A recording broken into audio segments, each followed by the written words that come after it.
له ومن يضلل فلا هادي له أشهد أن لا إله إلا الله وحده لا شريك له وأشهد أن محمدا عبده ورسوله صلى الله عليه وعلى آله ومن صار على نهجه وتمسك بسنته إلى يوم الدين وسلم تسليما كثيرا يا أيها الذين آمنوا اتقوا الله حق تقاته ولا تموتن إلا وأنتم مسلمون يا أيها الناس اتقوا ربكم الذي خلقكم من نفس واحدة وخلق منها زوجها وبث منهما رجالا كثيرا ونساء واتقوا الله الذي تساءلون به والأرحام إن الله كان عليكم رقيبا يا أيها الذين آمنوا اتقوا الله وقولوا قولا سديدا يصلح لكم أعمالكم ويغفر لكم ذنوبكم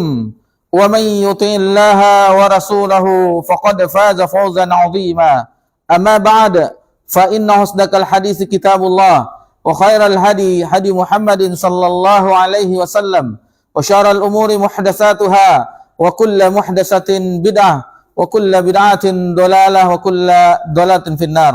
Alhamdulillah, puji syukur hanya milik Allah Subhanahu wa taala semata. Allah Subhanahu wa taala telah melimpahkan nikmat kepada seluruh makhluknya dan itu tidak pernah terhenti walaupun hanya sekejap mata.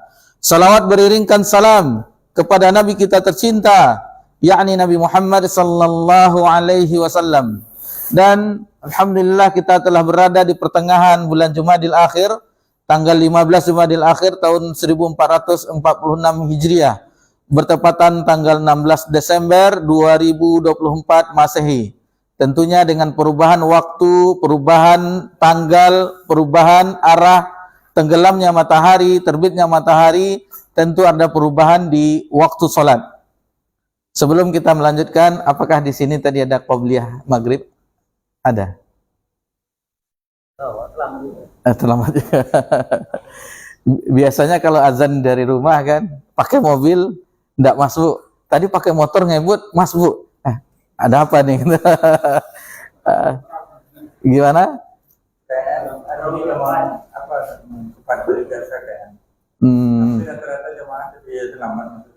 Itu makanya ya pas masuk yang barisan situ masbuk semua, biasanya masbuknya paling baca ayat pertama kan. Tadi pas kaget kan, ini takutnya nanti kan waktu 18.13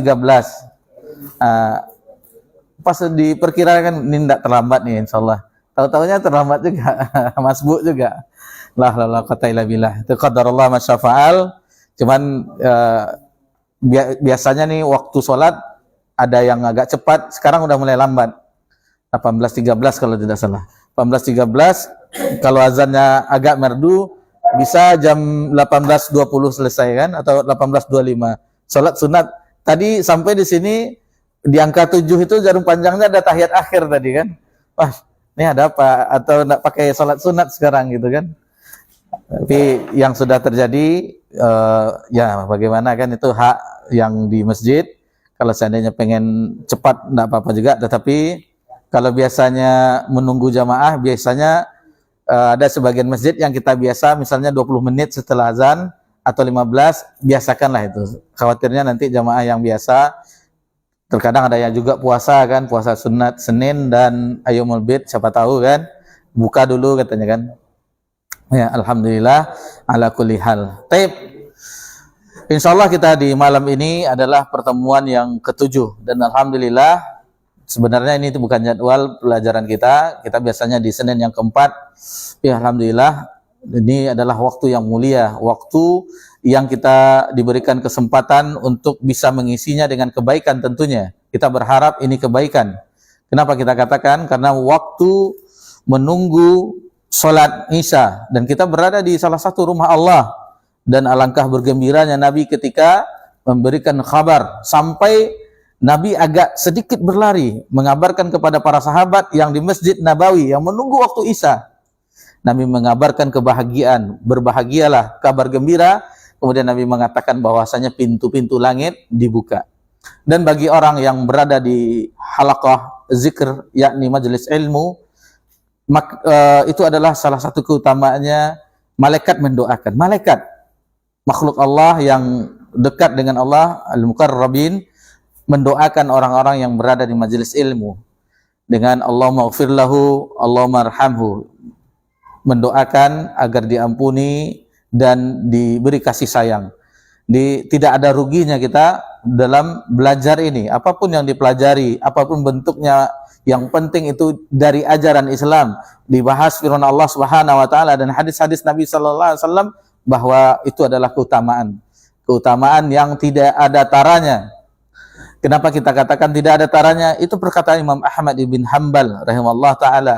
Karena talabul ilm la ta'dilu syai', tidak ada yang menandingi penuntut ilmu itu. Maksudnya selain amalan maktubah yang wajib-wajib atau fardu, yang rukun iman, rukun Islam, setelahnya tidak ada yang melebihinya melainkan menuntut ilmu, belajar agama Allah Subhanahu wa taala, mempelajari agama Allah Subhanahu wa taala. Dan ini sangat langka di zaman kita. Ketika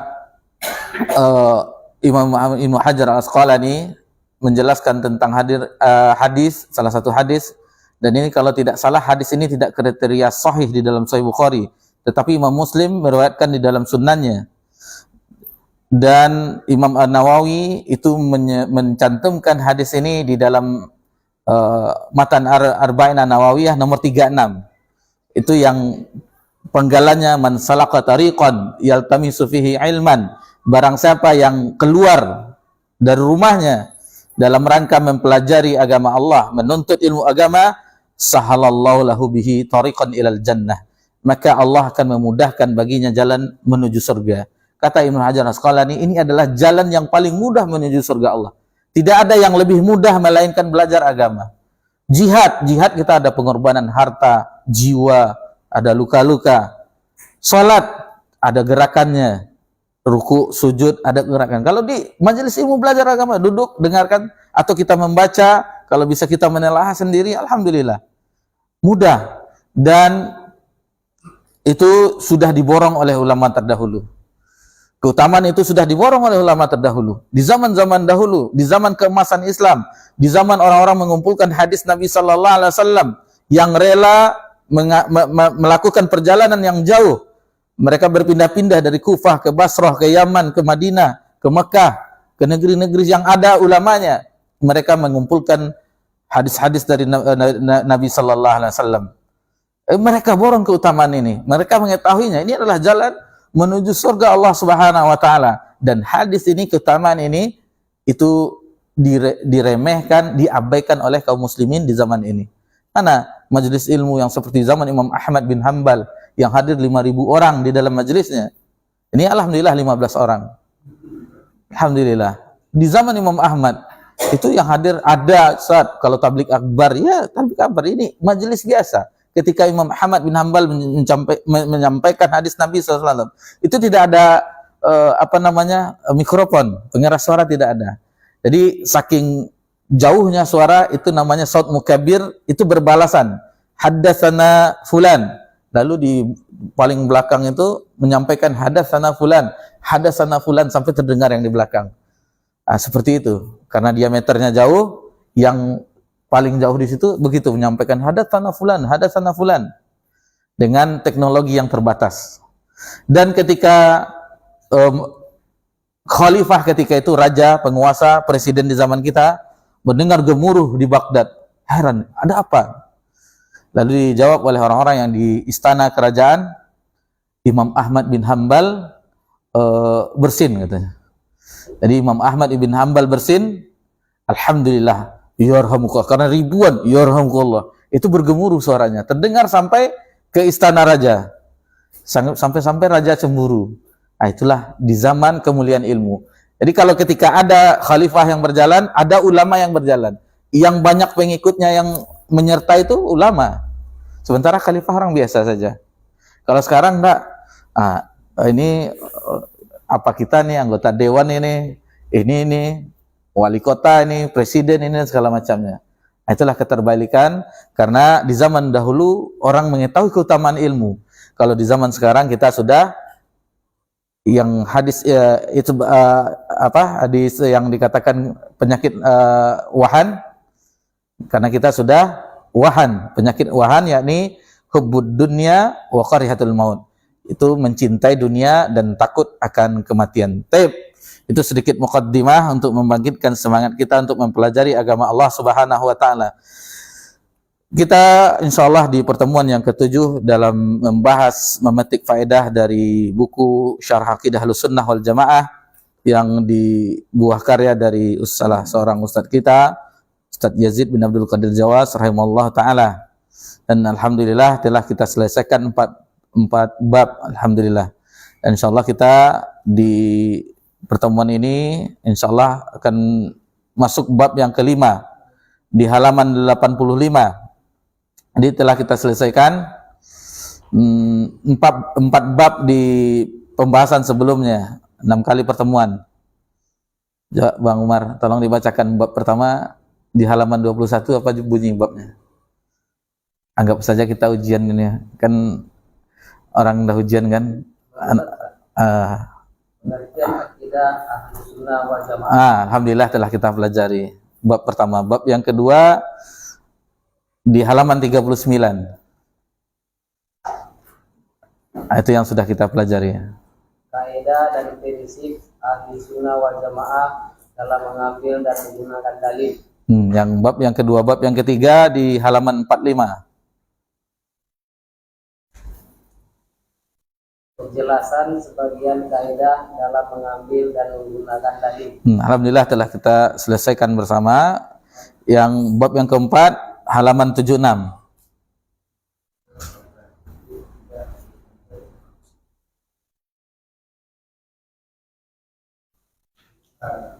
Halaman 76.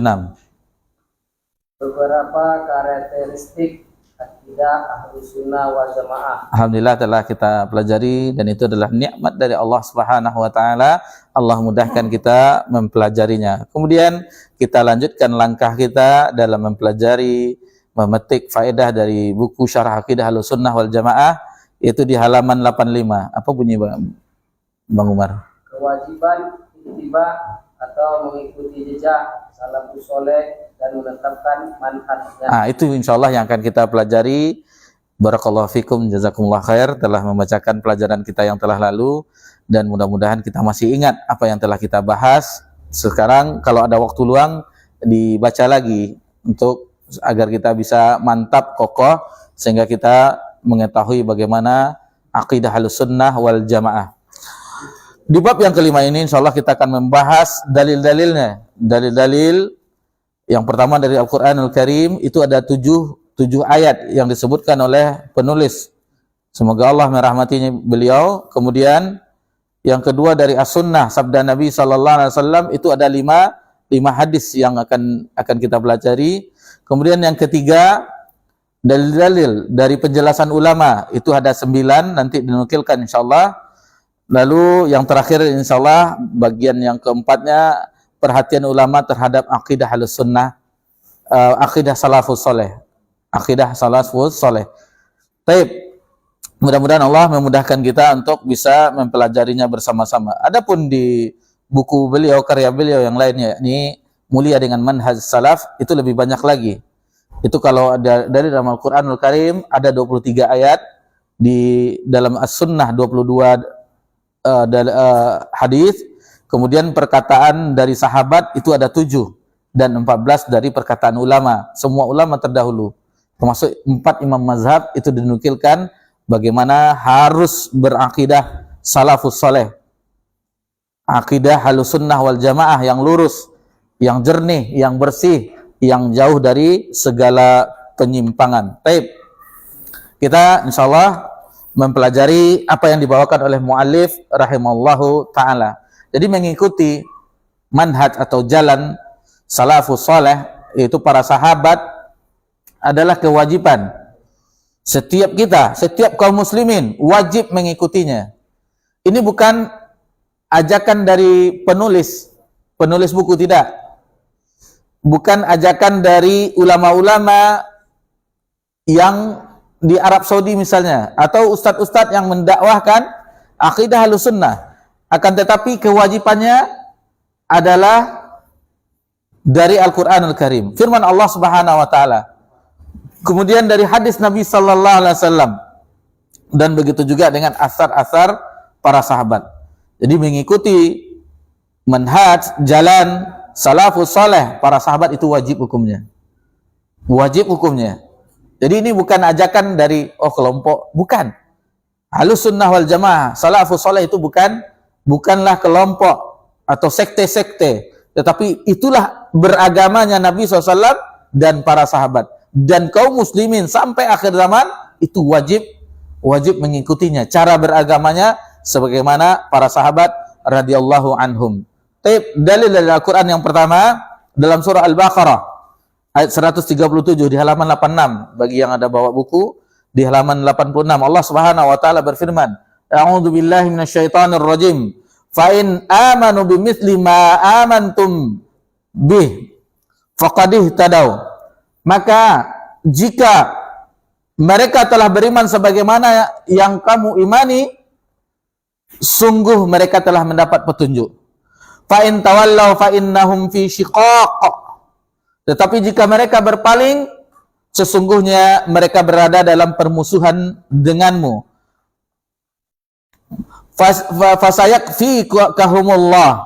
Maka Allah mencukupkan engkau wahai Muhammad terhadap mereka dengan pertolongannya. Wa huwas samiul alim. Dan dia maha mendengar lagi maha mengetahui. Jadi ikhwani fiddin azakumullah, melalui ayat ini perhatikan di sini orang yang beriman ketika ayat ini turun itu para sahabat. Ini disebutkan di sini barang siapa yang beriman sebagaimana kamu beriman, yang beriman ke kita itu para sahabat Nabi SAW. Jadi yang menjadi percontohan yang disebutkan dalam ini itu para sahabat. Tidak ada yang beriman kecuali para sahabat seperti itu. Jadi kalau sudah berimannya seperti sahabat, orang-orang ahlul kitab, orang-orang yang paganisme, menyembah berhala, itu maka faqadih tadaw. Sungguh akan mendapatkan petunjuk. Jadi umat-umat di Nabi sallallahu alaihi wasallam sampai akhir zaman, apabila mereka beriman sebagaimana berimannya para sahabat radhiyallahu anhum, maka faqadih tadaw. Maka dia akan mendapatkan petunjuk. Kemudian Allah Ta'ala berfirman di dalam ayat yang lain dalam surah Al-An'am ayat 153, dalil yang kedua, ayat yang kedua pada bab ini, wa anna hadza sirati mustaqiman fattabi'uh. Dan sungguh inilah jalanku yang lurus, maka ikutilah. Wala tattabi'us subula fatafarraqa bikum an sabilih. Dan jangan ikuti jalan-jalan yang lain yang akan mencerai-beraikan kamu dari jalannya. Zalikum wasaqum bihi la'alakum tattaqun. Demikianlah dia memerintahkan kepadamu agar bertakwa. Imam Mujahid, salah seorang murid dari Ibnu Abbas radhiyallahu anhuma, jadi dari generasi tabi'in, ketika menafsirkan ayat ini beliau mengatakan jalan yang satu itu adalah jalan sahabat Nabi sallallahu alaihi wasallam.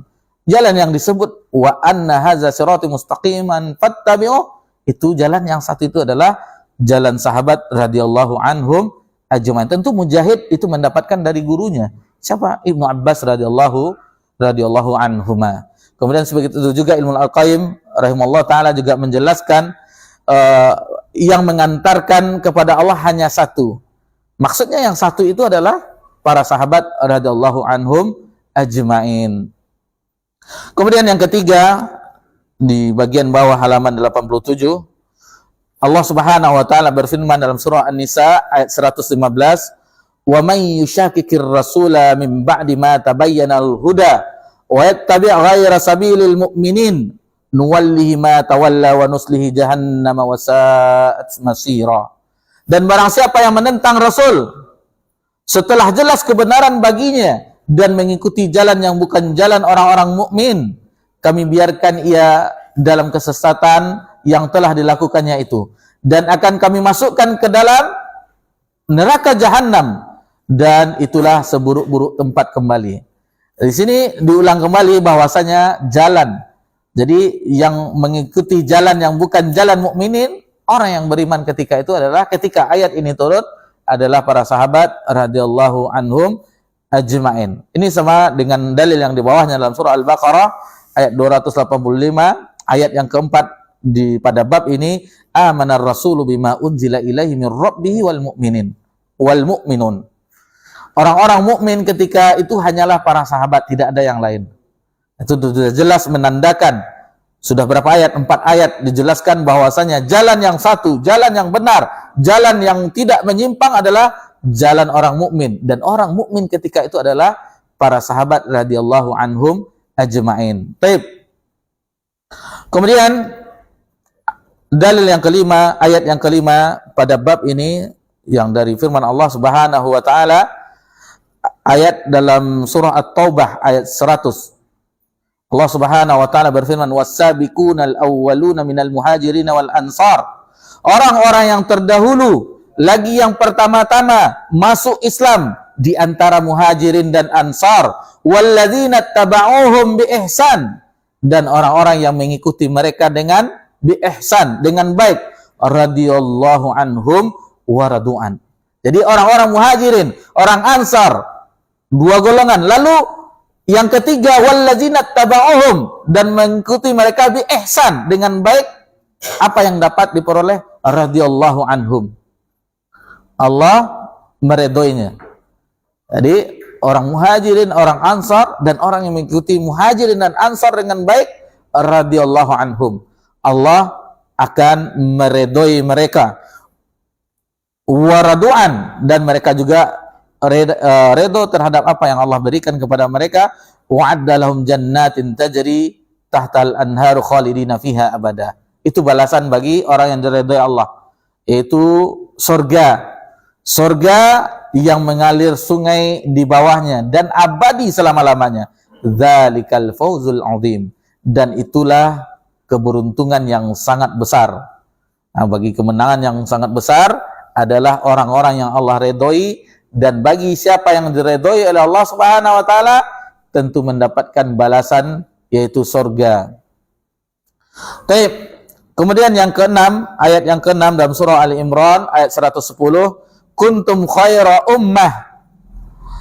Kamu, yaitu umat Islam, adalah sebaik-baik umat, ukhrijat linnas, yang dikeluarkan, yang dilahirkan dari manusia, yang dikeluarkan dari manusia, ta'muruna bil ma'ruf, yang mengajak kepada yang ma'ruf, wa tanhauna 'anil munkar, dan mencegah kepada kemungkaran, wa tu'minuna billah, dan beriman kepada Allah Subhanahu wa taala. Walau amana ahlul kitabi lakana khairan lahum.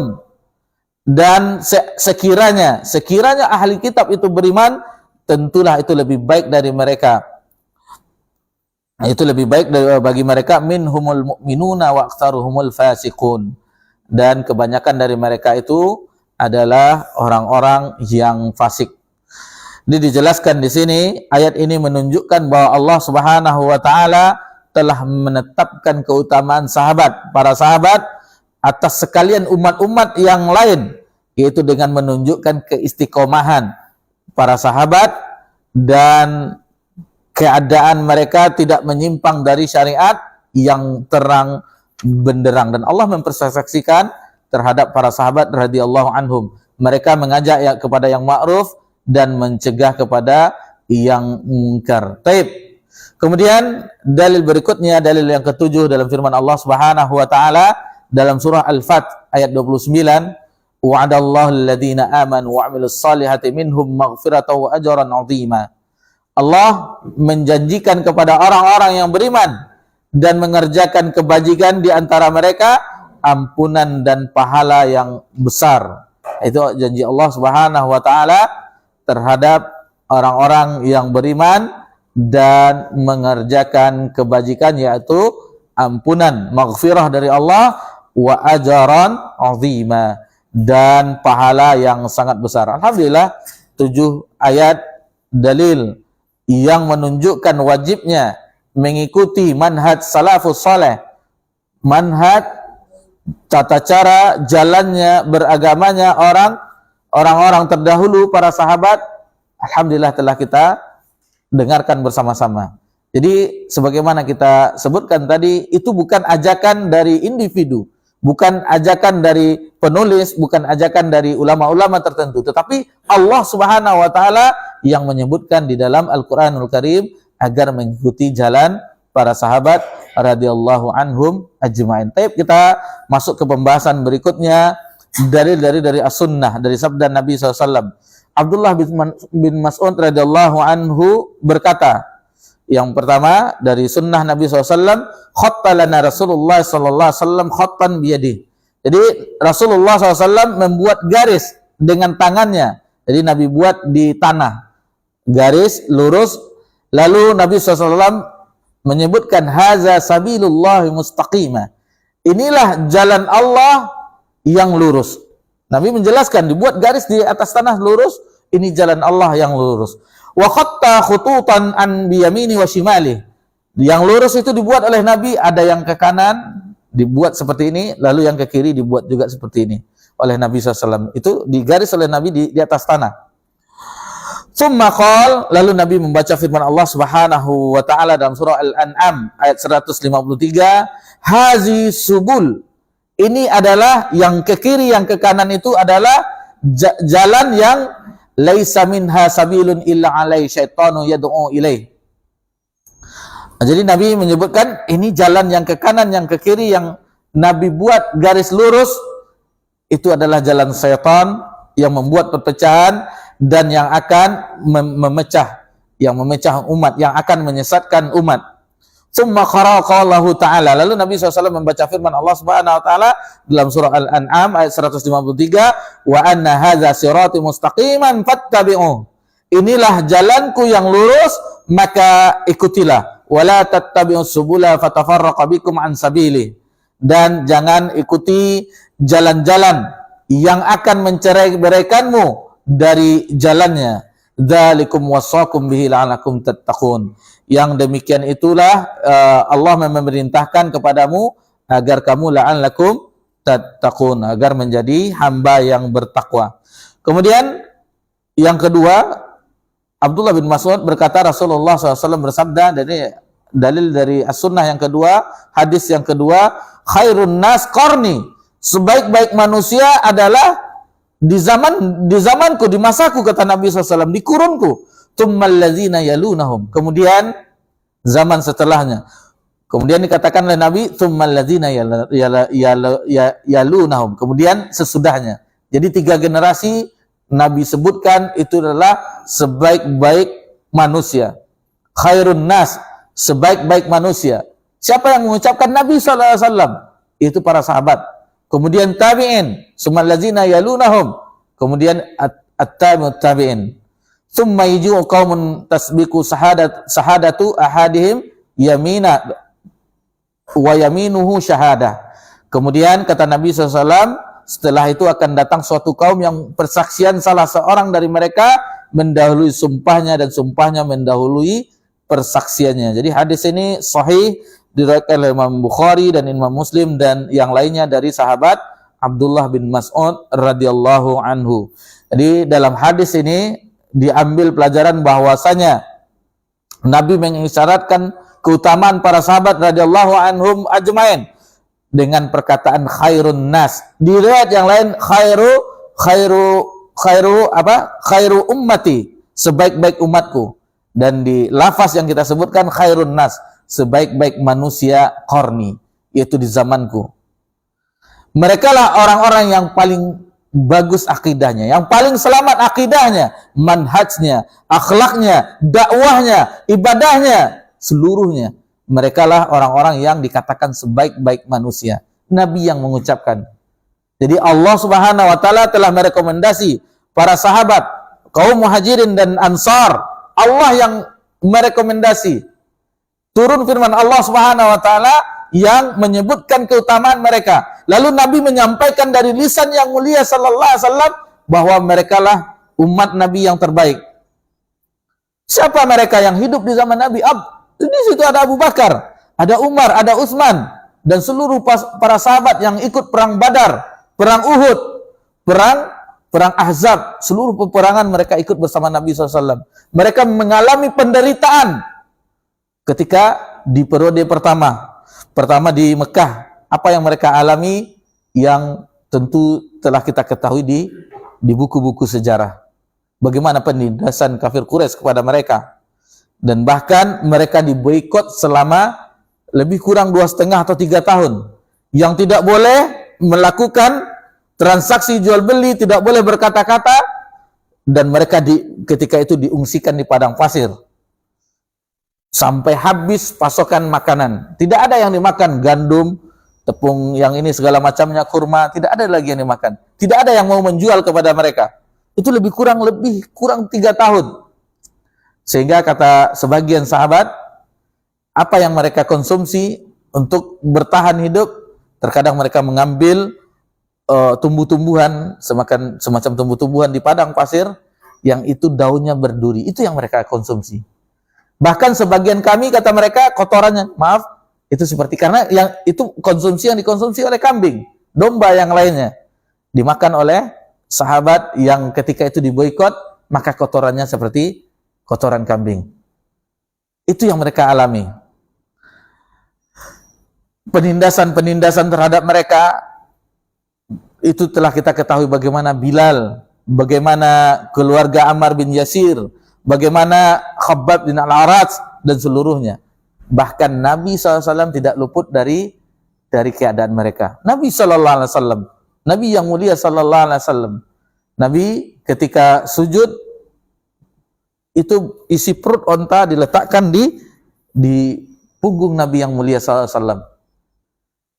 Apalagi ketika sudah terakhir di tahun kesedihan, Hazan, di tahun-tahun kesedihan, ketika Abu Talib sudah wafat, istri beliau Khadijah telah wafat, itu terkadang orang kafir Quraisy sudah semena-mena, diambilnya debu, ditaruhnya, langsung diberikan ke atas kepala Nabi SAW. Sudah langsung mereka melakukan semacam langsung, tidak apa namanya lagi, tidak menahan. Waktu Abu Talib masih hidup, itu masih menahan, karena masih memandang kedudukan Abu Talib. Ini sudah langsung, sehingga dibersihkan oleh salah seorang putri Nabi SAW, menangis. Wahai bapakku, apa yang telah dilakukan oleh kaummu, sambil membersihkan debu-debu yang ada di atas itu. Nabi yang mulia SAW. Dan hari yang paling buruk yang pernah ditanyakan oleh Ummul Mukminin Aisyah radhiyallahu anha, apa yang lebih buruk yang engkau alami selain perang Uhud? Perang Uhud kita mengetahui bagaimana Nabi sampai terluka dan sahabat sampai terkocar-kacir, barisan kaum muslimin kocar-kacir. Dan yang diamanahkan oleh Nabi SAW, yang pasukan pemanah sekitar 50 orang yang dikomandoi oleh Abdullah bin Jubair, supaya tidak meninggalkan tempatnya, tetapi karena melihat sudah menang, mengambil ghanimah, akhirnya mereka turun. Abdullah bin Jubair, tidak, kita disuruh tetap di sini, tunggu kabar dari Nabi. Sebagian, dan situasi tersebut dimanfaatkan oleh Khalid bin Walid ketika itu masih kafir, belum masuk Islam. Lalu beliau mengitari pasukan berkudanya, kavaleri berkuda, diambillah posisi itu. Sehingga ketika itu terjadilah bagaimana Nabi diisukan telah meninggal, Nabi terluka, lalu Nabi disitulah nampaknya kepatriotan para sahabat. Sekitar 6 orang Ansor itu jadi syuhada, menjadi tameng bagi Nabi SAW. Dan salah seorang Talhah, sahabat Talhah bin Ubaidillah, yang jarinya putus dan tangannya buntung. Sehingga Nabi mengatakan, kalau kalian hendak melihat syuhada, orang yang syahid, dia syahid tetapi masih berjalan di permukaan bumi, lihatlah Talhah bin Ubaidillah. Bahkan sebagian sahabat seperti Abu Bakar dan Umar, perang Uhud adalah adalah harinya Talhah bin Ubaidillah. Taib. Itu sedikit bagaimana. Dan ada yang lebih berat daripada itu, kata Nabi SAW, ketika berdakwah di Taif. Nabi berusaha berdakwah di Taif, itu ditemani oleh Zaid bin Harithah. Lalu melakukan perjalanan yang cukup jauh, kalau sekarang lebih kurang 2 jam, yang sejuk di situ, banyak buah-buahan. Lalu Nabi berhari-hari di situ. Nabi berharap mereka mau menerima dakwah Nabi SAW, karena di Mekah sudah melakukan kontak fisik, sudah semena-mena, bahkan di Mekah sudah ingin membunuh Nabi, itu terakhir, sehingga barulah Nabi diizinkan oleh Allah hijrah ke Madinah. Dan ketika itu keluarlah semua penduduk Taif, mulai dari anak-anaknya, wanitanya, seluruhnya mengejar Nabi dan melempar Nabi. Sehingga Nabi ketika itu berdarah jauh sampai suatu tempat, sudah meninggalkan orang-orang yang mengejar. Maka di situ Nabi sallallahu alaihi wasallam berdoa kepada Allah Subhanahu wa taala. Nabi berdoa kepada Allah dengan wajah Allah Subhanahu wa taala, menyebutkan bahwasanya apa yang telah terjadi bagi dirinya, yang dialaminya. Engkau, apa yang mesti hamba lakukan? Hamba telah berdakwah dengan orang yang dekat, maksudnya orang-orang Mekah, tetapi mereka murka kepada Nabi SAW. Dan Nabi SAW mencoba berdakwah jauh juga ke Taif. Itu juga yang dialami oleh Nabi. Lalu bagaimana ya Rabb? Apalagi yang harus dilakukan? Kata Nabi SAW, Nabi akan tetap berdakwah, yang penting engkau redha. Nah itu dia. Jadi dakwah itu yang bukan kita untuk mencari zaman sekarang follower, untuk mencari ini, tetapi untuk mencari redha Allah Subhanahu wa taala. Dan keberhasilan dakwah bukan banyaknya orang yang mengikuti atau menghadiri, tidak. Berhasilnya satu dakwah adalah ketika kita mau mendakwahkan kebenaran. Sumbernya jelas dari firman Allah Subhanahu wa taala dan hadis Nabi SAW. Meskipun hanya satu orang yang hadir, meskipun hanya dua orang yang hadir, itulah keberhasilan dakwah. Dan itu telah dilakukan oleh para anbiya, para nabi. Ketika Nabi menyebutkan nanti ada suatu nabi dibangkitkan semua umat, ada nabi itu yang ada dua orang pengikutnya, ada satu orang pengikut. Bahkan nabi ini tidak ada pengikutnya. Nah, itu hiburan bagi orang-orang yang berdakwah ke jalan Allah. Yang penting kita sampaikan firman Allah, hadis Nabi SAW, bagaimana para sahabat radhiyallahu anhum mengamalkannya. Itu harus kita tetap dakwahkan, sehingga umat ini akan memahami mana itu kebenaran, mana agama yang murni, suci, yang sebagaimana di zaman Nabi SAW. Harus kita dakwahkan. Jangan sampai orang itu saja bangga dengan keadaannya, bahkan mereka menghabiskan rupiah yang banyak agar dilihat salawatannya, dilihat bagaimana mereka berjoget-jogetnya yang atas nama. Lalu kita mengetahui kebenaran, dah jelas ini kebenaran, lalu kita diam begitu saja, bungkem begitu saja, tidak. Apapun upaya kita dakwahkan.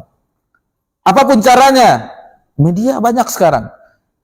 Kita ketahui apa yang kita ketahui dari agama Allah, kita sebarkan. Agama Allah itu begini. Kita harus mengikuti Abu Bakar, kita harus mengikuti Umar, kita harus mengikuti para sahabat radhiyallahu anhum ajma'in.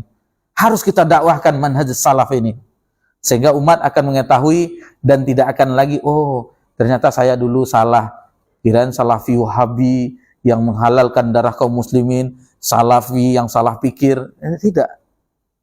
Kan banyak orang-orang yang tidak paham, tetapi kalau mereka paham, jadi salafi itu beragama sebagaimana para sahabat beragama. Iya. Yang Nabi membina langsung, Nabi mentarbiah langsung. Dan kita ikut kepada apa yang telah hasil dari didikan Nabi sallallahu alaihi wasallam.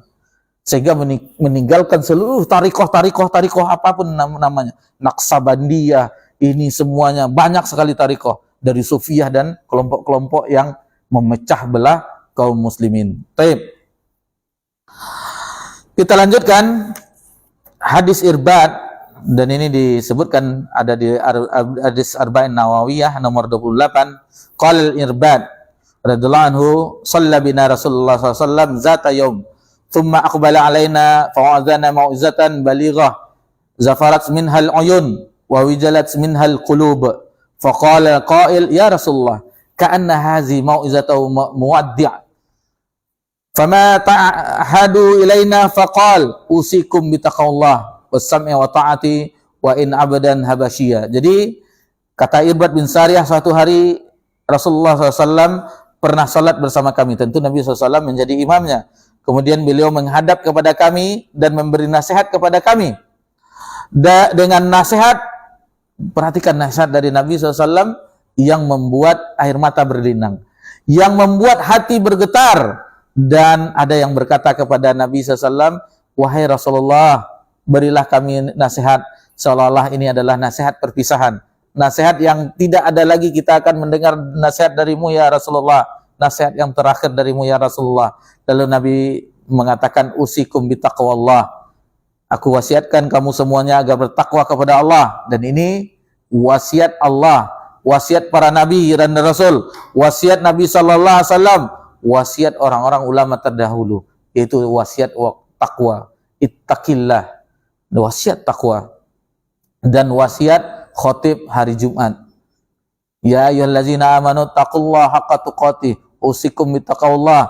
Jadi setiap Jumat kita diingatkan agar bertakwa kepada Allah Subhanahu wa taala. Kemudian Nabi mengatakan wasam'i wa ta'ati wa in abdan habasyiya, tetap taat mendengar walaupun yang menjadi pemimpin seorang budak dari Habasyi.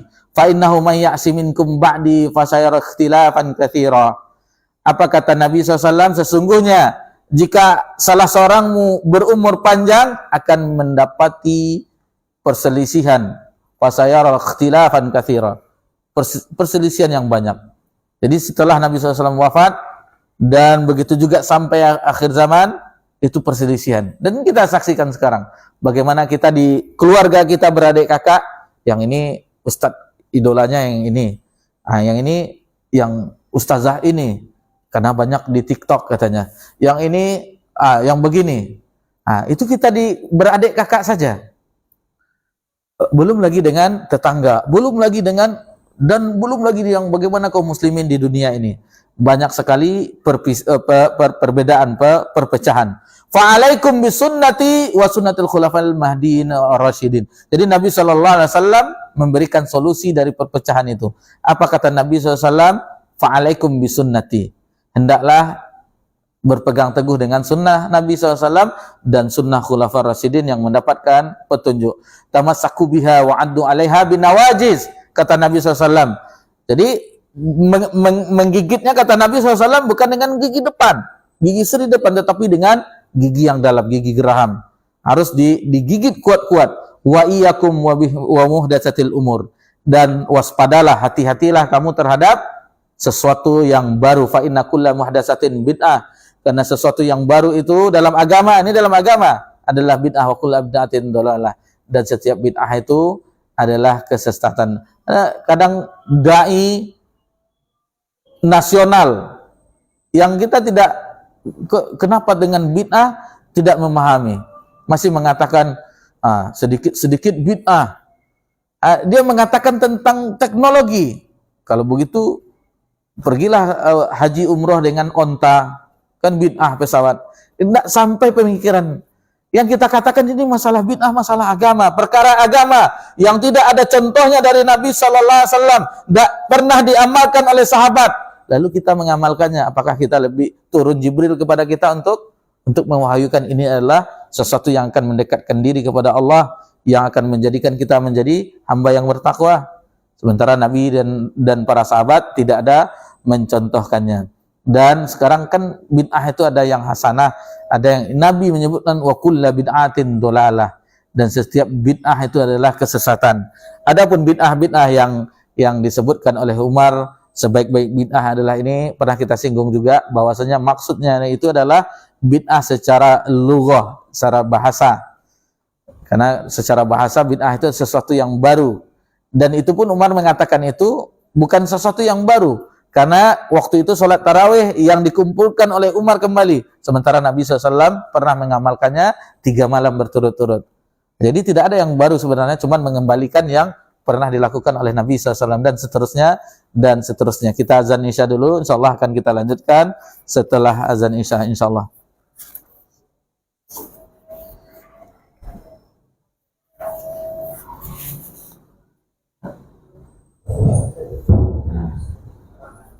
Allahu Akbar, Allahu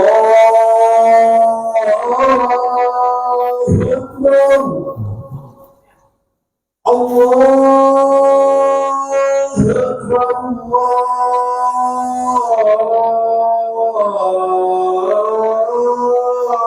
Allahu Akbar. Asyhadu an la ilaha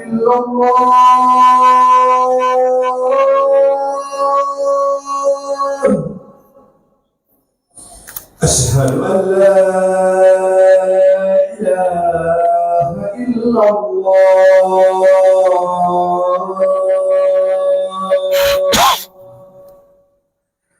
أشهد أن محمدا رسول الله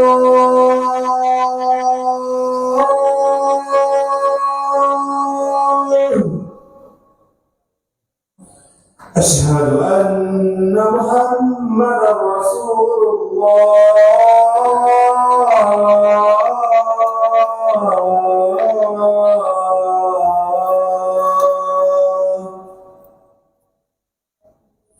حي على الصلاة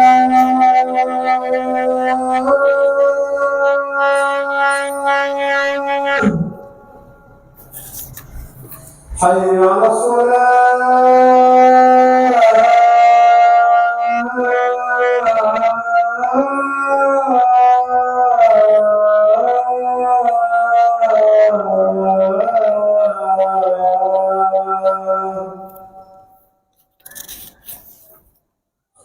حي على الفلاح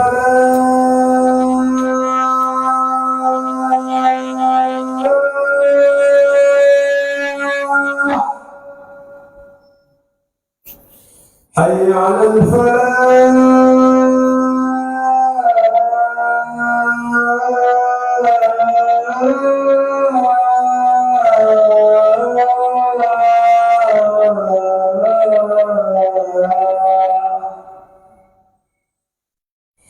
الله أكبر الله أكبر لا إله إلا الله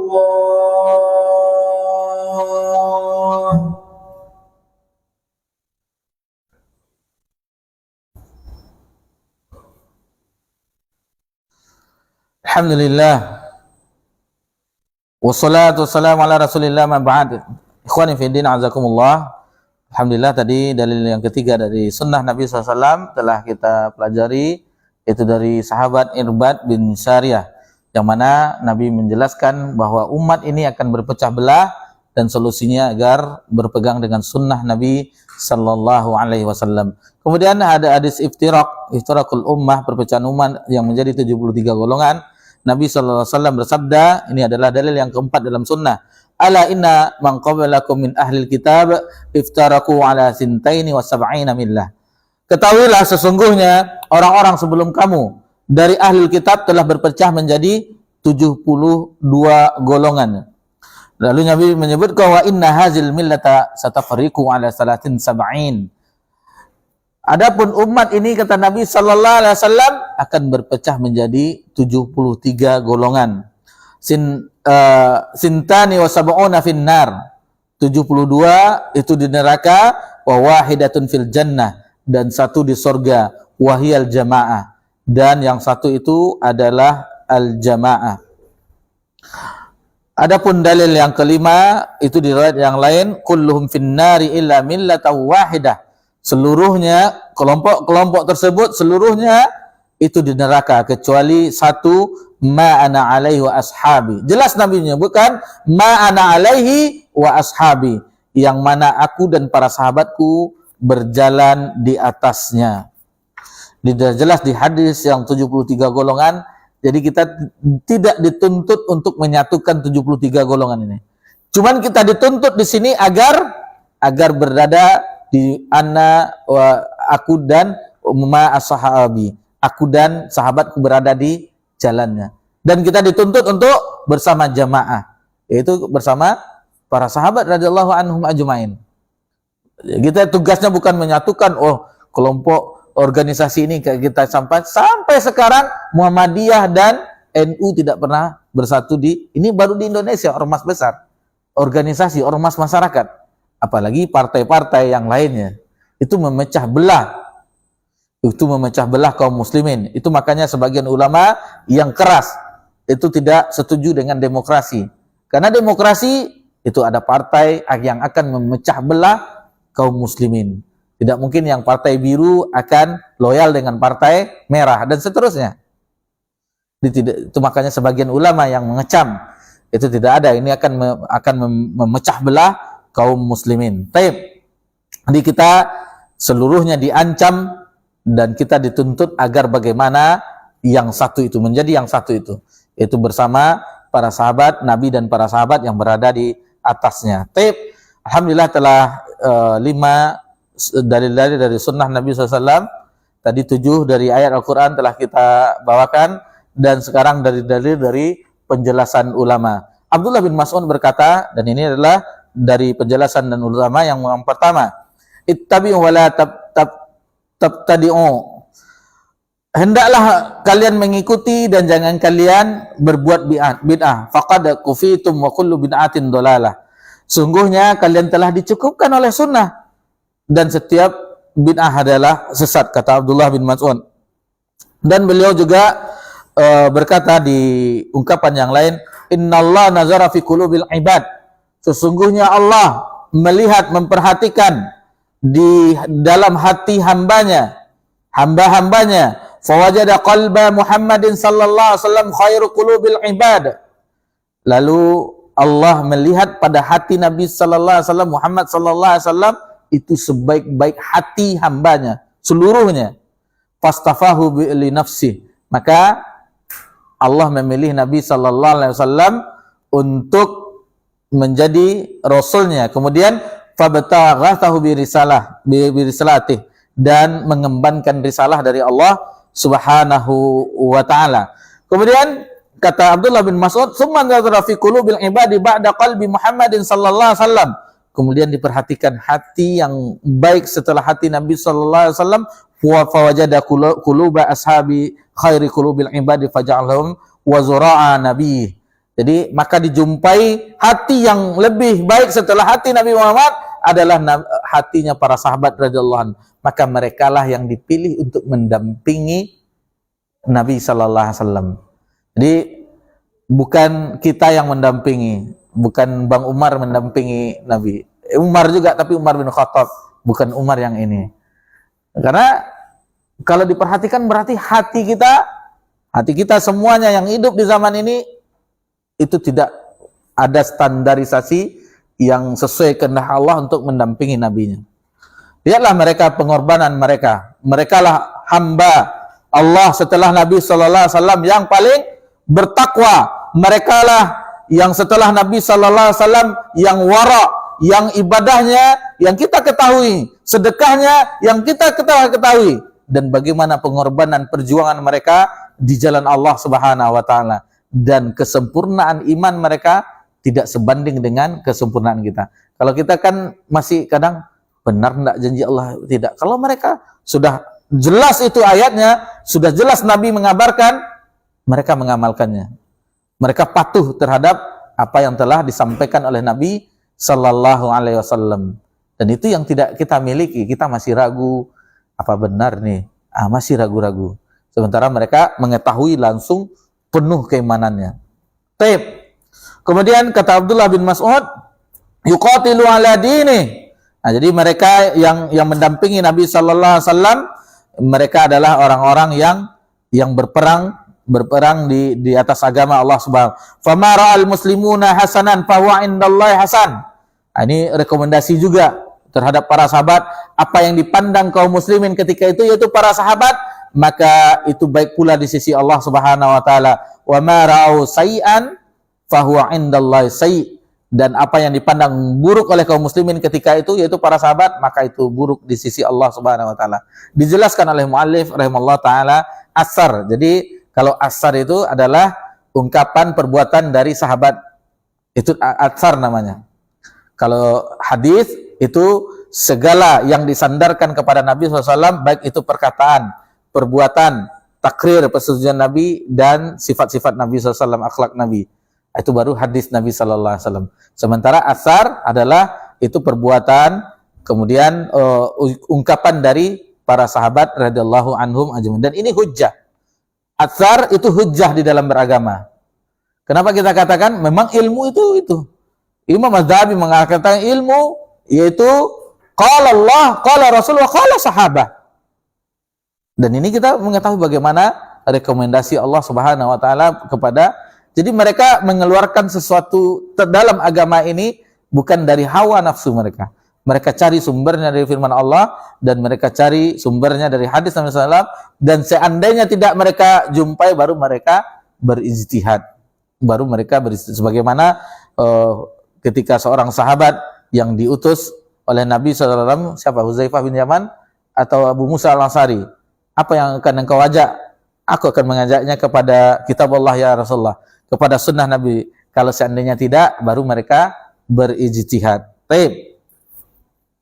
Yang pertama, bahwa hati para sahabat radhiyallahu anhum adalah hati yang paling baik setelah Nabi dan Rasul alaihi wassalatu wassalam. Itu harus kita ketahui bahwasanya setelah Nabi dan Rasul,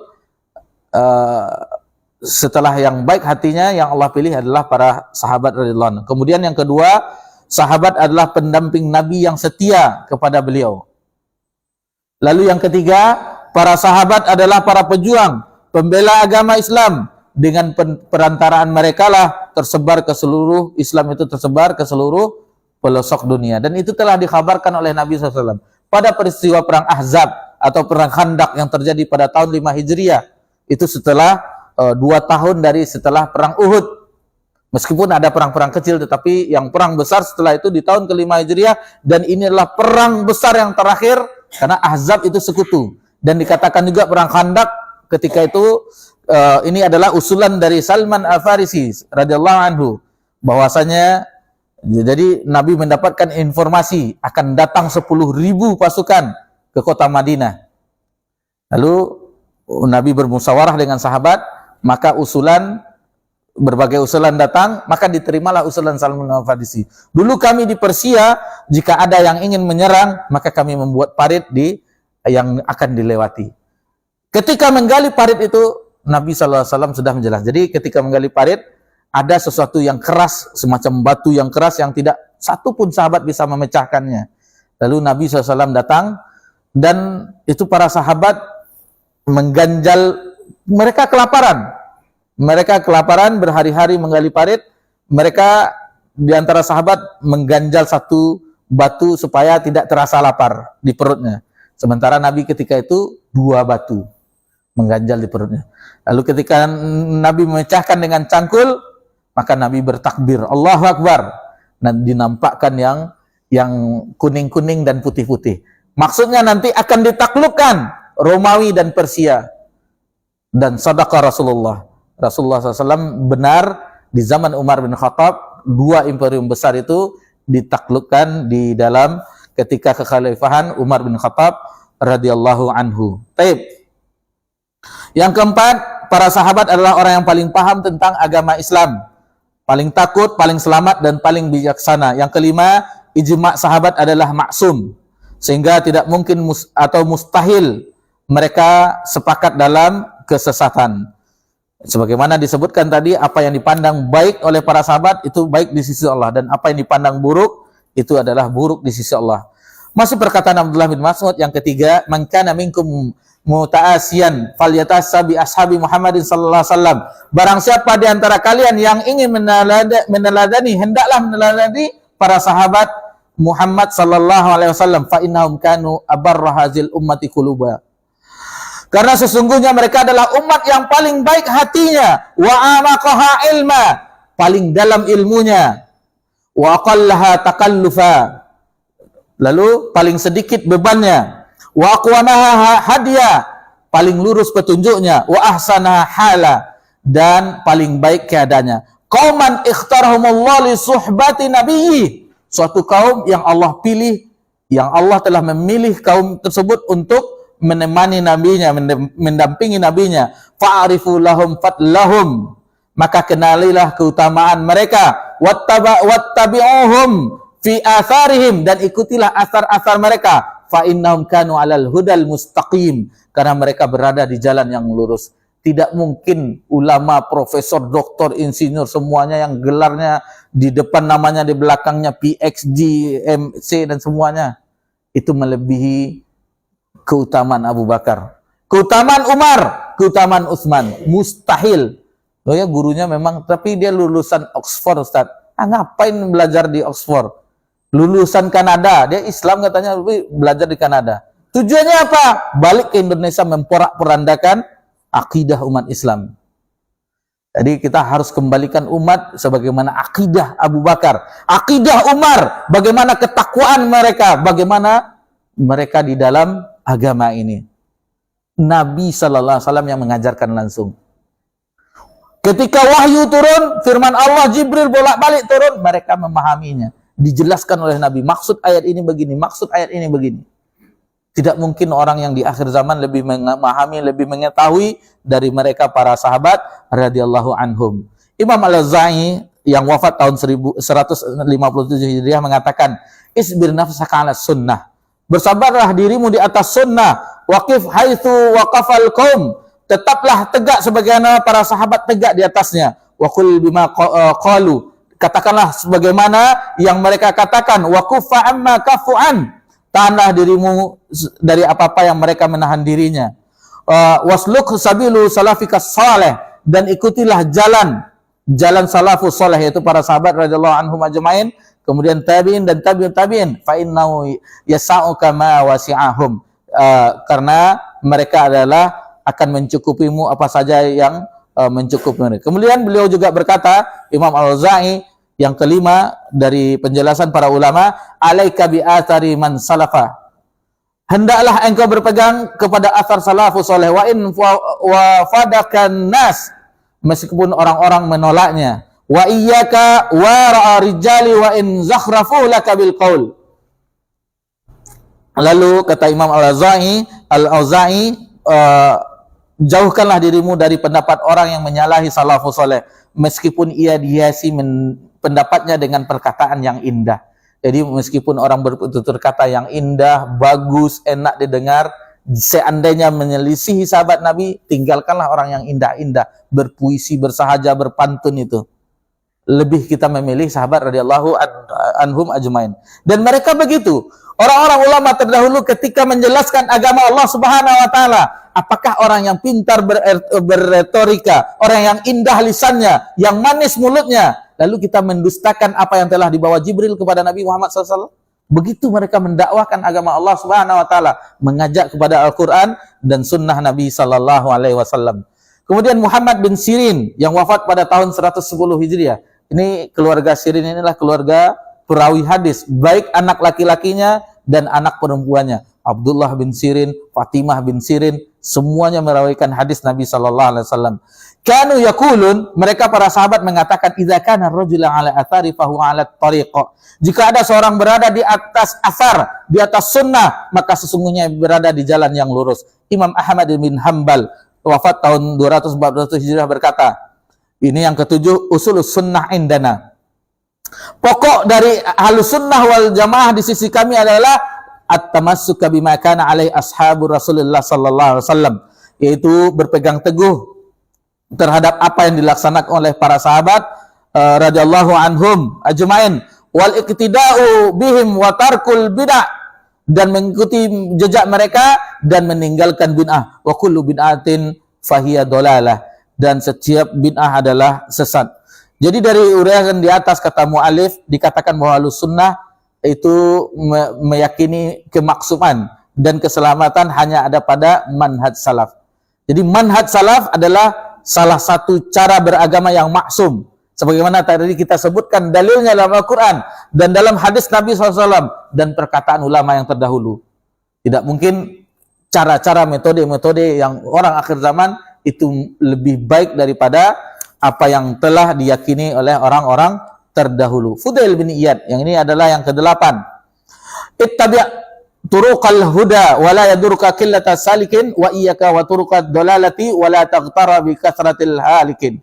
Ikutilah jalan-jalan petunjuk sunnah, tidak membahayakanmu sedikitnya orang yang menempuh jalan tersebut. Jauhkanlah dirimu dari jalan-jalan kesesatan dan janganlah engkau tertipu dengan banyaknya yang menempuh jalan kebinasaan. Kemudian Syekhul Islam Ibnu Taimiyah berkata, man adalah an mazhabis sahabati wat tabi'ina wa tafsirihim ila ma yukhlifu dzalika mukhti'an fi dzalik.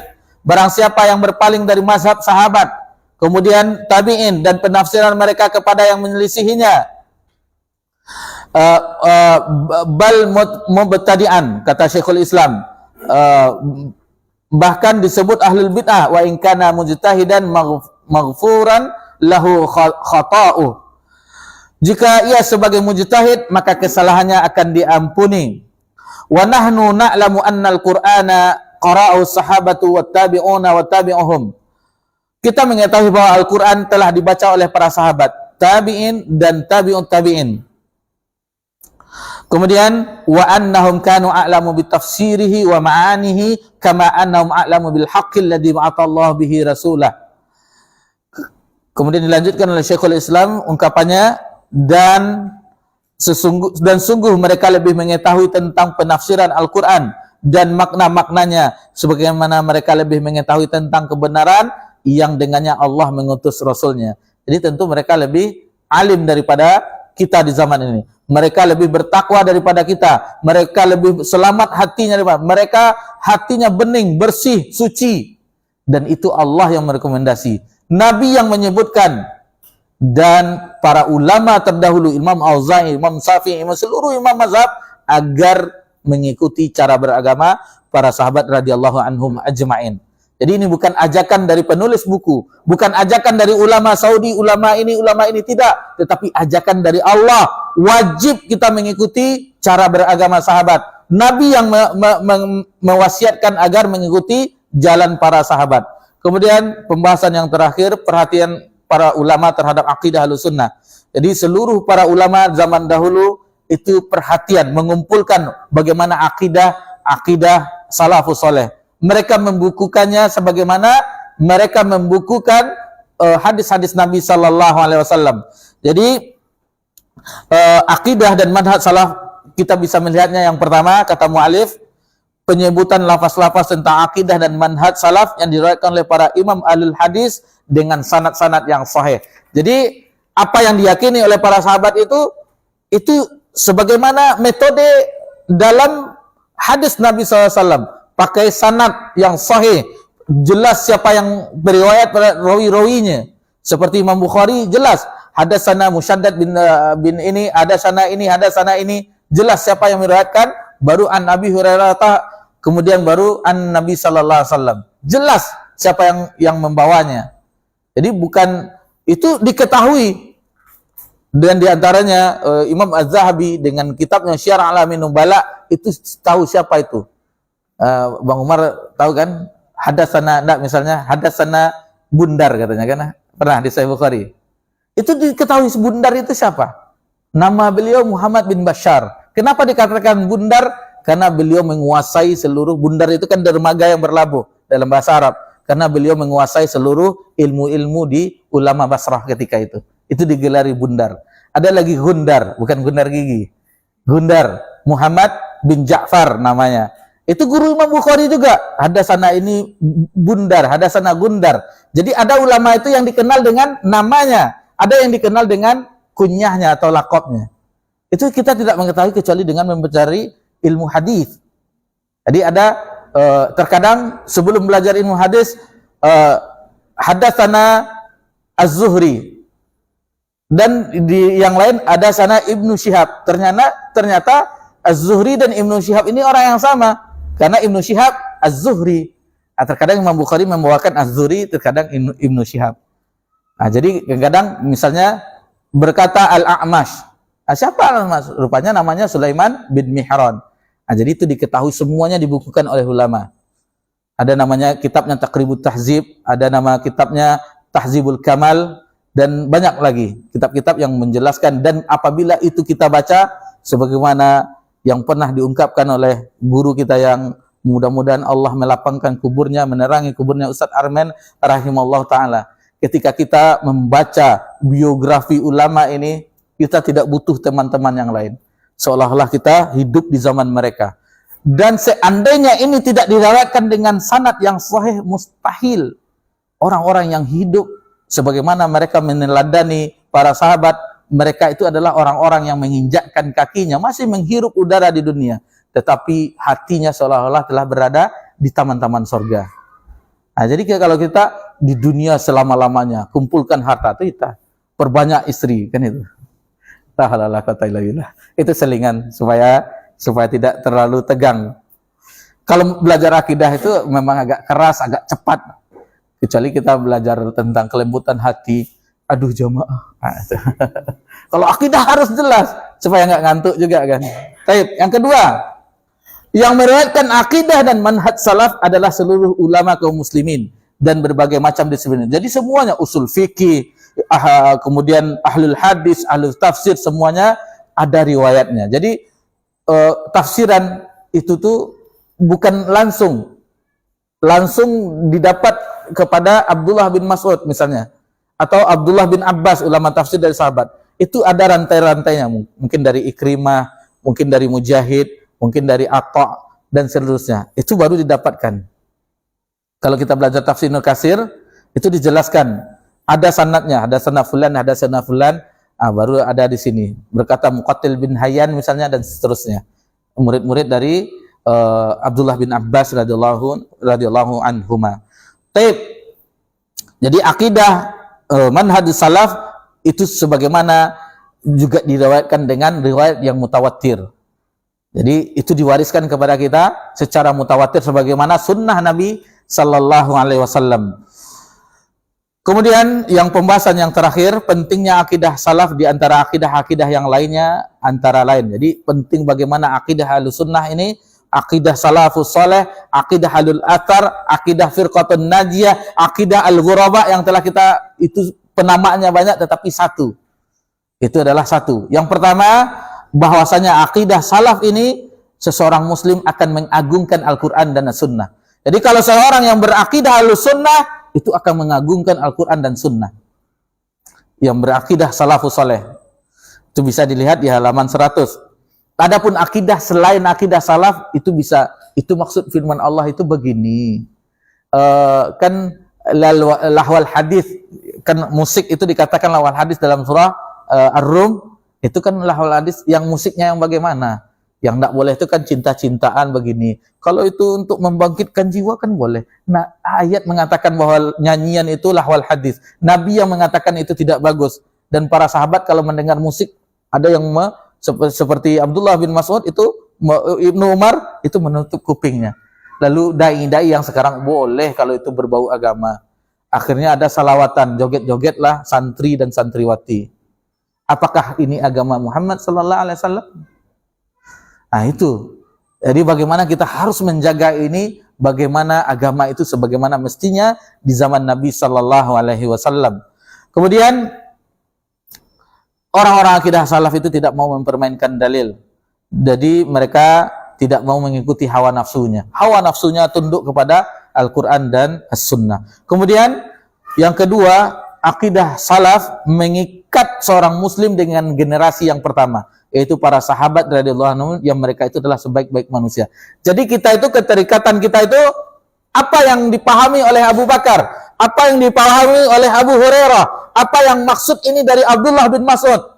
Bukan berkata guru saya, bukan berkata kiai ini, bukan berkata Habib ini. Nanti Habib ini nanti lain katanya, dia punya apa nanti rambut Nabi, dapat duit dari rambut Nabi dia kan. Fulus. La haula wala quwata illa billah. Itu waqi', kita membicarakan waqi'. Kenyataan bagaimana dibodoh-bodohinya kita umat kalau kita tidak belajar agama ini. Lihatlah beda santri yang bermanhaj salaf dengan santri yang tidak. Itu terkadang mereka jongkok untuk mencium kiainya dan dicium bolak-balik. Bolak-balik. Kalau kita biasa, assalamualaikum Ustaz, biasa. Lihat. Kita dengan itu bukan pengagungan, ya itu ya biasa kita menghormati guru, tapi jangan sampai membungkuk, melebihi sampai ghulu, berlebihan. Jadi itu kan tahrim kepada guru, ya sekedarnya saja, sampai jangan berlebihan, sungkem dan segala macamnya. Baik. Di keterikatan hati akidah salaf kepada generasi yang pertama. Yang ketiga, bahwa akidah salaf kaum muslimin dan dai-dai akan bersatu. Dengan akidah salaf ini akan bersatu sehingga dapat mencapai kemuliaan serta menjadi sebaik-baik umat. Hal ini karena akidah salaf, kata mu'alif, berdasarkan Al-Quran dan As-Sunnah menurut pemahaman para sahabat. Adapun akidah selain akidah salaf, maka dengannya tidak akan tercapai persatuan. Bahkan yang akan terjadi adalah perpecahan dan kehancuran. Imam Malik bin Anas rahimahullah, Imam Darul Hijrah, mengatakan, la yusliha akhirah hadil ummah illa ma aslaha awwalaha. Generasi akhir dari umat ini tidak akan dapat diperbaiki, tidak akan bagus, melainkan dengan apa yang telah membuat baik generasi pertama, yaitu para sahabat. Dulu orang-orang Arab jahiliyah, kita saksikan mereka biasa minum khamar, ada biduan-biduannya, hukum rimba berlaku, zina, prostitusi, riba, dan seterusnya. Kelamnya kehidupan Arab jahiliyah.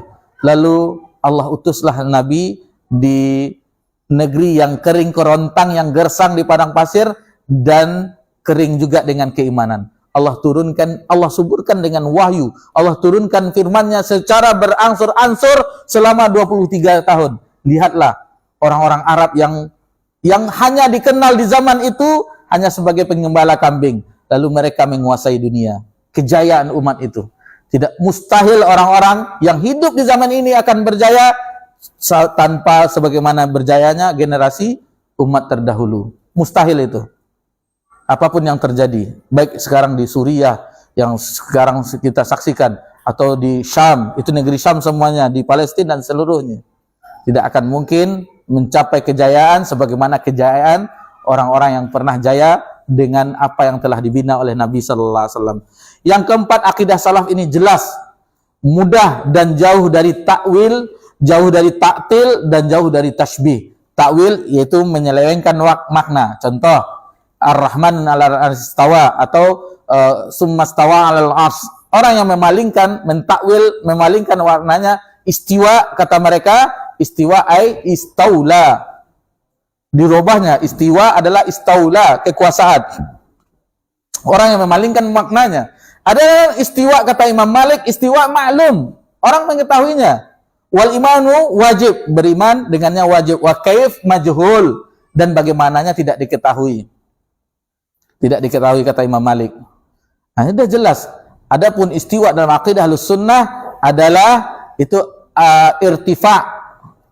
Irtifa itu tinggi. Al-ulu wal irtifa, tinggi di atas. Adapun orang selain akidah Ahlussunnah mengatakan Allah di mana-mana. Dari mana? Huwa ma'akum aina ma kuntum, kata. Ada dalilnya. Sebenarnya dalil huwa ma'akum aina ma kuntum adalah ilmu Allah, pengetahuan Allah. Allah mengetahui apapun yang dikerjakan oleh makhluknya. Bukan Allah itu ada, wal iyazubillah, mereka menghina Allah, berarti Allah ada di safety tank, wal iyazubillah. Allah ada di tempat-tempat jorok. Tidak. Ini akidah yang lurus.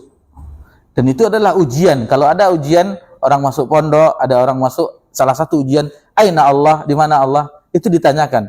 Kalau sudah mengatakan yang lain-lain berarti akidahnya rusak. Ada seorang teman, alhamdulillah, dia telah store dan mendapatkan sanad kalau tidak salah, tetapi dia karena sibuknya menghafal ayat-ayat Allah, dan itu adalah keutamaan menghafal firman Allah, akan tetapi tentang akidah dia lalai. Akhirnya diingatkan oleh teman, alhamdulillah antum hafal ayat Allah subhanahu, kitabullah, akan tetapi sangat disayangkan antum hafal summa stawa 'alal arsy, ar-rahman 'alal istawa, dan seterusnya, tetapi antum berkeyakinan Allah itu di mana-mana. Untuk apa itu ayat-ayat yang antum hafal itu, katanya. Akhirnya dengan itu dimotivasinya agar antum belajar akidah juga. Jadi alhamdulillah dia belajar akidah setelah itu. Kemudian tanpa ditaktil, ditolak. Jadi Allah yang mengabarkan dalam firman-Nya, Nabi yang menjelaskan, lalu ditolak. Nak mungkin Allah turun sepertiga langit dunia.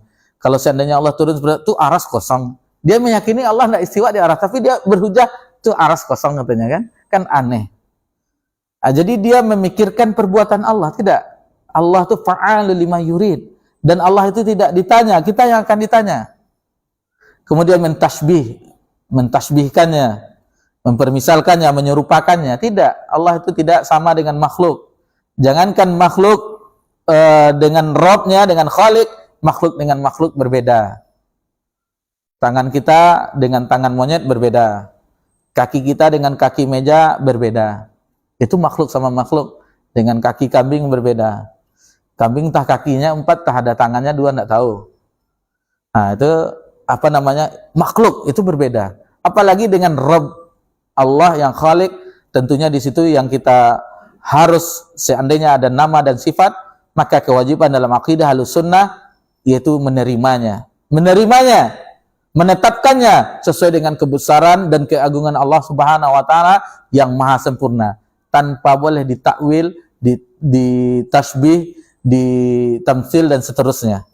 Itu sesuai dengan jangan hadirkan bentuk jasad, tubuh dan yang lainnya. Terkadang orang menghadirkan sehingga orang-orang akidah salaf, orang salafi itu mujassimah, mengatakan Allah punya tubuh. Tidak. Itu mereka yang melakukan tasbih. Ini Allah yang mengabarkan, kita wajib mengimani. Di mana taslim kita terhadap ayat-ayat yang kita membacanya atau menghafalnya? Lalu Nabi menyampaikan, Nabi membenarkan ketika ada seorang budak mengatakan aina Allah, kata Nabi, Allah fis sama, katanya. Seandainya itu salah, mana Allah fis sama? Allah itu aina ma kuntum, di mana-mana. Tentu Nabi akan mengajarkan. Nah, itu anehnya, itulah yang kita saksikan akidah Asy'ariyah, Maturidiyah yang banyak di negeri kita ini. Yang mereka menolak sifat-sifat Allah tabaraka wa ta'ala. Taib. Kemudian kemudahan itu oleh setiap muslim mengagungkan Allah dan akan merasa tenang dengan qada dan qadar Allah Subhanahu wa ta'ala, dengan takdir baik dan takdir buruk. Kalau sudah beriman dengan ini, maka dia akan tenang. Musibah yang menimpanya, dia mengatakan bagaimana saya menolaknya sementara Allah telah menetapkannya 50.000 tahun sebelum diciptakannya langit dan bumi. Yang terakhir, yang kelima, akidah salaf adalah akidah yang selamat. Akidah salaf adalah akidah yang selamat karena salafus soleh lebih selamat. Karena mereka salafus soleh lebih selamat, lebih mengetahui, lebih bijaksana. Mereka itu adalah orang yang aslam, orang yang a'lam, orang yang ahkam. Dengan akidah salaf ini akan membawa kepada keselamatan di dunia dan di akhirat. Oleh karena itu berpegang dengan akidah salaf itu hukumnya wajib. Alhamdulillah telah kita selesaikan bab yang kelima ini, yaitu tentang dalil-dalil wajibnya kita mengikuti manhaj akidah salafus saleh. Seluruhnya, ibadahnya, akhlaknya, muamalahnya, seluruhnya kita wajib mengikuti mereka. Sebagaimana mereka telah menorehkan tinta-tinta biografi mereka oleh para ulama, dituliskan sehingga kita mengetahui bagaimana kehidupan mereka, bagaimana mereka paling takut kepada Allah Subhanahu wa taala dan takut terhadap keburukan. Kita ambil contoh saking waraknya mereka. Ketika Abu Bakar diberikan oleh seorang budaknya satu wadah minuman semacam gelas kita, lalu tidak dikatakan dari mana sumber itu. Setelah diminum oleh Abu Bakar, maka budak tersebut mengatakan bahwasanya itu adalah hasil dari praktek perdukunan. Ketika mendengar itu, maka Abu Bakar mengorek-ngorek kerongkongannya, memuntahkannya kembali. Lihatlah bagaimana hati-hati. Jadi mereka itu memikirkan bagaimana kita di akhirat kelak. Bagaimana ketika kita berdiri di hadapan Allah, Allah akan meminta pertanggungjawaban kita. Itu yang dibina oleh Nabi sallallahu alaihi wasallam. Dan ketika mereka hadir bersama Nabi sallallahu alaihi wasallam, mereka tenang. Seolah-olah burung itu ada di atas kepala mereka. Khidmat, mendengarkan.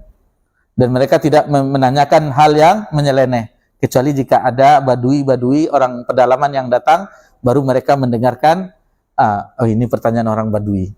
Karena para sahabat takut bertanya sesuatu yang khawatirnya tidak bermanfaat. Kecuali orang badui yang bertanya, yang kadang-kadang bertanya entah apa, tetapi itu Nabi mengetahui bahwa itulah orang-orang badui yang sesuai dengan karakter mereka, yang mereka jauh di pedalaman. Taib, alhamdulillah kita telah mempelajari bab yang yang kelima. Dan insyaallah akan kita lanjutkan di pertemuan yang selanjutnya, bab yang keenam, yaitu inilah isi kitab. Ini kitab. Jadi 5 bab yang sebelumnya itu pengantar. Mulai dari pengertian tadi karakteristik dan seterusnya, dalil-dalil. Dan yang ini isi kitab ini di bab yang ke-6, apa saja akidah dari Ahlussunnah wal Jamaah, apa saja, berapa poin, dan insya Allah itu akan kita pelajari pada pertemuan-pertemuan selanjutnya insya Allah. Dan ini lumayan tebal, 600 halaman. Tapi sebagaimana kita sebutkan di awal dahulu, kita akan memetik faedah-faedah yang penting-penting saja. Adapun uraian-uraian yang rinci, itu mungkin kita bisa membaca masing-masing di waktu luang kita. Apabila kita sempat, bacalah selain kitabullah, kita baca juga kitab yang kita pelajari ini. Baik, alhamdulillah, hanya kepada Allah kita memohon ampun, maka kita akhiri dengan subhanakallahumma bika asyhadu an la ilaha illa anta astaghfiruka wa atubu ilaik. Wassalamu ala nabi Muhammad sallallahu alaihi wasallam wa ala alihi washabihi ajmain walhamdulillah.